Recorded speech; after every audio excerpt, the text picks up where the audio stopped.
Hello বন্ধুরা, তোমাদের কাছে একটা ছোট্ট ভিডিও নিয়ে চলে এলাম আমার হেয়ার কেয়ার রুটিন। আগে আমি অনেক বড়ই চুলটা রাখতাম, কিন্তু চুলটা অনেকটাই ছোট করে দিয়েছি, কারণ এত যত্ন করা এখন হয় না। বাট এই লাস্ট কদিন ধরে অনেকেই পোস্ট করছে আলস গুডনেসের রোজমেরি ওয়াটার। তো আমিও সবার দেখে এই দেখো পারচেস করে ফেললাম আলসের এই রোজমেরি ওয়াটারটা ফর থিক হেয়ার। ভীষণ মাত্রায় আগে চুল উঠছিল, বাট যবে থেকে এটা ইউজ করছি, টাচ উড ফ্রেন্ডস, আগের থেকে আমার চুল ওঠাটা অনেকটাই কম। আগে যেমন টানলে এই দেখো যেমন চুল উঠতো, আমার কিন্তু অনেক চুল ওঠাটা অনেকটাই কমেছে।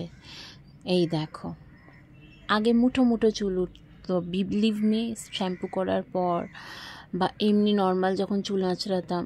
বাট এটা যবে থেকে ইউজ করছি, সত্যি জাস্ট অসাধারণ একটা প্রোডাক্ট। তোমরা কিন্তু সবাই ট্রাই করতে পারো।